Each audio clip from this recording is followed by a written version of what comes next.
Bonjour amoureux de la parole, heureuse de vous retrouver pour ce nouvel épisode où nous allons parler du chapitre 7 du livre de l'Exode, toujours dans la série Shemot. La dernière fois, j'ai fait une petite parenthèse en parlant du discipolat et aujourd'hui nous revenons donc sur le livre de l'Exode. Je sais que c'est un peu long, c'est quand même 40 chapitres. Est-ce que nous allons arriver à finir l'Exode dans cette saison? On va y arriver.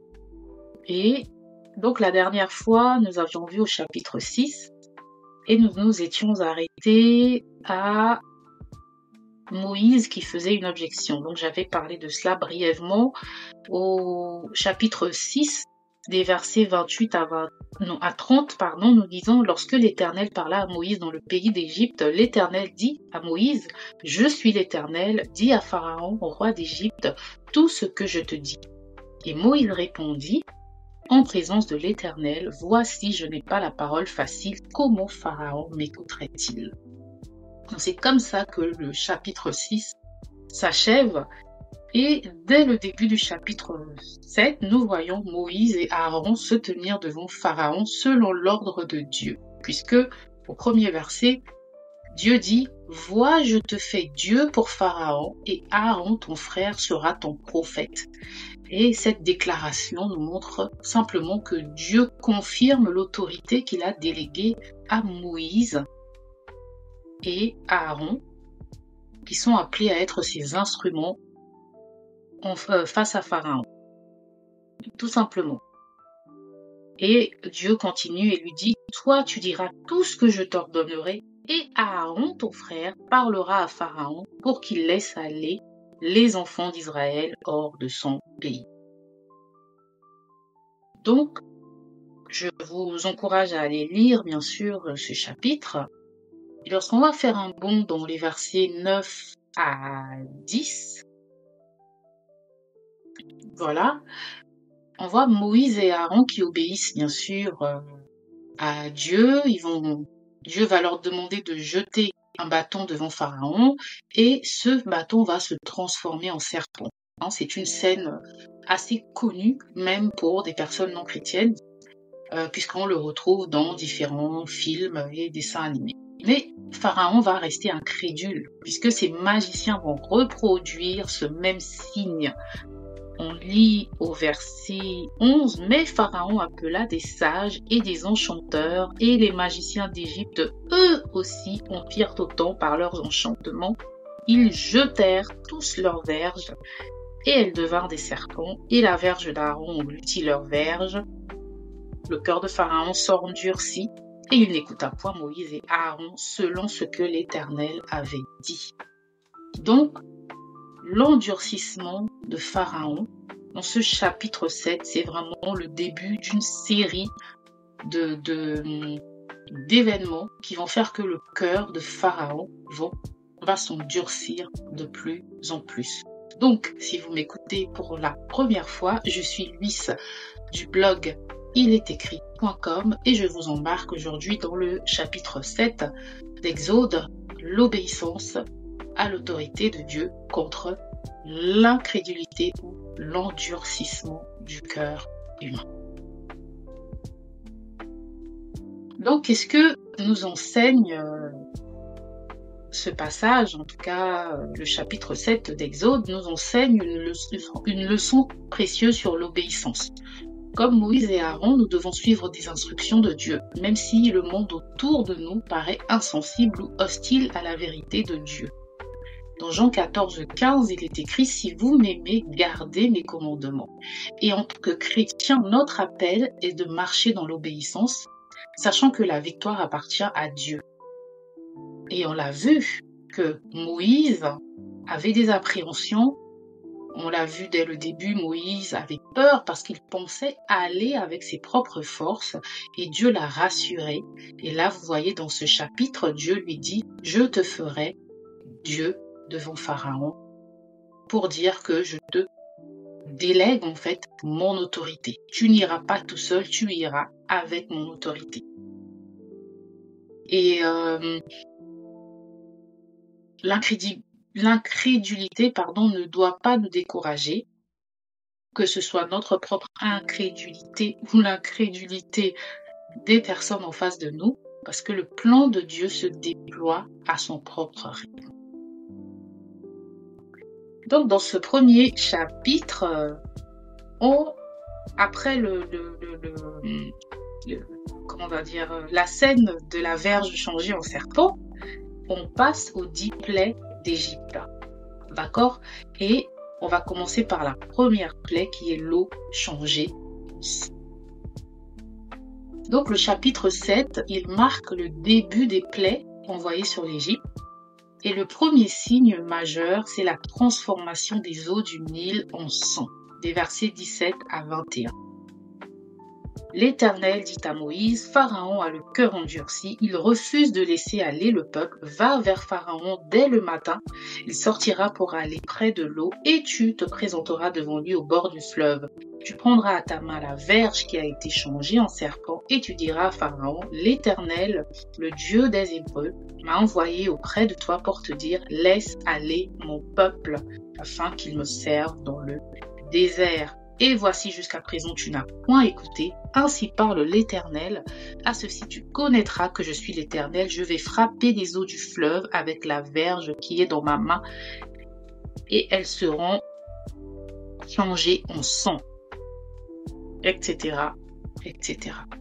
Donc, le jugement que Dieu donne, en fait, ce fleuve qui est une source de vie et de prospérité pour les Égyptiens devient soudainement un symbole de mort, puisque l'eau va être transformée en sang.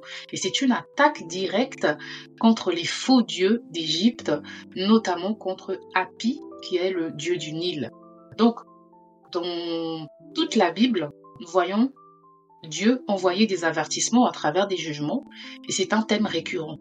Mais Dieu ne veut pas détruire, il appelle à la repentance. Le peuple égyptien avait mis sa confiance dans des faux dieux, et là, Dieu nous montre qu'il est le seul vrai Dieu qui contrôle la nature et les événements. Et ce n'est pas seulement un signe de puissance, mais aussi une occasion pour Pharaon et son peuple de se tourner vers le Seigneur. Ce qui n'arrivera pas, malheureusement. Et donc, pour nous, ce passage, il illustre bien que Dieu est juste et qu'il agit encore aujourd'hui en donnant des avertissements avant de juger le péché. Nous vivons sous la grâce, mais nous devons aussi reconnaître l'appel à la repentance. Dieu peut utiliser des circonstances dans nos vies pour nous corriger et nous amener à lui. Et le Nouveau Testament nous dit également, le jugement doit commencer par la maison de Dieu, 1 Père 4, 17. Donc, nous devons nous examiner et nous tourner vers Dieu pour recevoir sa miséricorde. Cet exemple de l'Exode ne doit pas seulement nous amener à penser à un jugement pour le monde ou pour les personnes non chrétiennes, mais aussi à nous examiner nous-mêmes. Quels sont ces dieux-là, ces domaines de nos vies que nous idolâtrons, entre guillemets, et qui fait que nous ne nous appuyons pas totalement sur Dieu. Ensuite, je vous encourage à aller juste simplement lire la suite de l'histoire. Mais le chapitre va se terminer en mettant encore l'emphase sur la dureté du cœur de Pharaon, et on voit ici les conséquences du refus de la repentance, le rejet de la repentance.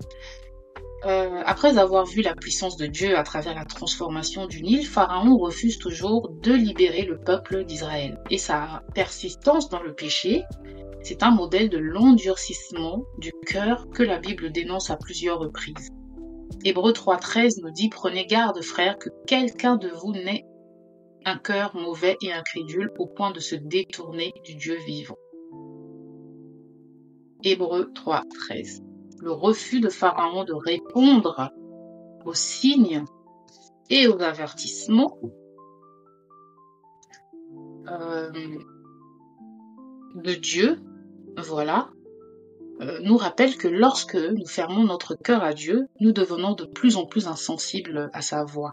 Et Pharaon, c'est un exemple de ce que signifie persister dans le péché. Malgré les avertissements de Dieu, Et Dieu, dans sa justice, il finit par juger ceux qui s'endurcissent le cœur. Mais là, encore une fois, Dieu, tout cela, l'endurcissement du cœur de Pharaon faisait partie du plan de Dieu, puisqu'il dit lui-même qu'il a endurci le cœur qu'il allait endurcir le cœur du Pharaon, et il en a parlé en amont son serviteur Moïse. Et pour nous aujourd'hui, nous sommes appelés à garder nos cœurs sensibles à la voix de Dieu. Je ne sais plus dans quel verset on parle de cela, mais on parle également d'un esprit d'égarement dans la Bible. Et nous n'aimerions pas faire partie de ces personnes dont Dieu endurcit le cœur, n'est-ce pas? Donc, nous devons être capables de nous repentir et de rester humbles pour toujours être sensibles à la voix de Dieu. Parce que si nous rejetons continuellement les avertissements de Dieu, nous risquons de tomber dans une spirale d'endurcissement. Le livre des Proverbes nous dit « Heureux l'homme qui est continuellement dans la crainte, mais celui qui endurcit son cœur tombe dans le malheur. » Donc oui, Dieu endurcissait ici le cœur de Pharaon, mais nous aussi, nous faisons souvent le choix d'endurcir notre cœur en choisissant de ne pas écouter la voix de Dieu ou d'ignorer ses avertissements. D'accord? Proverbe 28:14, heureux l'homme qui est continuellement dans la crainte, mais celui qui endurcit son cœur tombe dans le malheur. Nous devons donc prier pour rester ouverts à la correction de Dieu. D'accord? Donc, je voudrais juste revenir sur le verset 19 de Exode 7:19. Donc, je vais vous le lire. L'Éternel dit à Moïse, dit à Aaron, prends ta verge et étends ta main sur les eaux des Égyptiens, sur leurs rivières, sur leurs ruisseaux, sur leurs étangs et sur leurs amas d'eau. Elles deviendront du sang, et il y aura du sang dans tout le pays d'Égypte, dans les vases de bois et dans les vases de pierre. Alors quand j'ai lu ce passage, je me suis dit, la Bible ne dit rien au hasard. Pourquoi cette précision, notamment sur les vases de bois et les vases de pierre? Donc, dans l'Égypte ancienne, les gens dépendaient énormément du Nil pour son eau, sa nourriture, son économie. Et le Nil était également vénéré dans la religion égyptienne et considéré comme une source de vie divine. Et le fait que l'eau du Nil et toutes les autres sources d'eau se transforment en sang, c'est un gros coup. Un coup direct que Dieu a infligé à leur culte et à leur subsistance. Comme je l'ai dit précédemment, il considérait le Nil comme une divinité. Donc, forcément, le fait de transformer le Nil l'eau en sang, c'était vraiment une attaque directe à cette divinité-là. Donc, pourquoi est-ce qu'on mentionne les vases en bois et en pierre? Donc, les récipients étaient utilisés pour les stockages de l'eau potable ou d'autres liquides essentiels dans la vie quotidienne des Égyptiens. Donc, mentionner ces vases, c'est montrer que non seulement les grandes sources d'eau comme le Nil et les rivières sont affectées, d'accord, parce que c'était pas que le Nil, c'était aussi toutes les branches et petites rivières, toutes les sources d'eau, en gros, vont être affectées, et les réserves personnelles des Égyptiens jusque dans leur maison. Donc, c'est-à-dire que s'ils avaient des réserves d'eau même dans leur maison, ces réserves d'eau aussi étaient affectées et transformées en sang. Donc, ça touchait aussi les infrastructures publiques, autant les infrastructures publiques que les infrastructures domestiques. Aussi, dans la culture égyptienne, les récipients en bois, là, après, vous me direz si je me trompe, les récipients en bois étaient utilisés pour des tâches quotidiennes et pratiques, et ceux en pierre étaient généralement plus précieux et utilisés pour des tâches plus spécifiques ou cérémonielles. Et le fait que les deux types de récipients soient mentionnés montre que la plaie n'épargnait aucun aspect de la vie, ni les objets de tous les jours, ni ceux de valeur. D'accord? Donc, spirituellement, c'était vraiment une plaie totale. Le fait que les eaux dans les vases étaient également affectées signifie que Dieu a exercé son jugement sur tout le pays sans exception. Il n'y avait aucun endroit où les Égyptiens pouvaient échapper à cette punition. N'est-ce pas? bien sûr, les enfants d'Israël, les Israélites étaient épargnés, n'est-ce pas? Là, nous parlons des Égyptiens. L'eau est une source vitale et changer cette eau en sang, en changeant cette eau en sang, Dieu a montré sa souveraineté totale sur la création, y compris sur ce que les Égyptiens considéraient comme étant sacré. Et selon certaines interprétations, chaque plaie, et là nous reviendrons dessus à chaque fois que nous interpréterons les différentes plaies dans le livre de l'Exode, chaque plaie présente un jugement contre une divinité spécifique de l'Égypte. Donc le Nil est associé au dieu Hapi. Voilà, donc voilà, est associé au dieu Hapi. Voilà, donc la mention de vase de bois en pierre, ça montre juste l'ampleur de la plaie. Tout le pays, à tous les niveaux de la société, a subi les conséquences de cette transformation de l'eau en sang. Voilà, et ça met juste en lumière la domination complète de Dieu et son intention de faire comprendre à Pharaon et à son peuple que seul l'Éternel est Dieu. D'accord? Donc voilà pour aujourd'hui. Le chapitre 7 nous montre l'importance de l'obéissance, la réalité du jugement de Dieu et les dangers de la dureté de cœur, et nous rappelle que Dieu est fidèle à ses promesses de délivrance, mais il ne prend pas à la légère le péché et la rébellion. Et pour nous chrétiens, ce sont des vérités essentielles. Nous devons marcher dans l'obéissance, prêter attention aux avertissements de Dieu, garder nos cœurs ouverts à sa direction.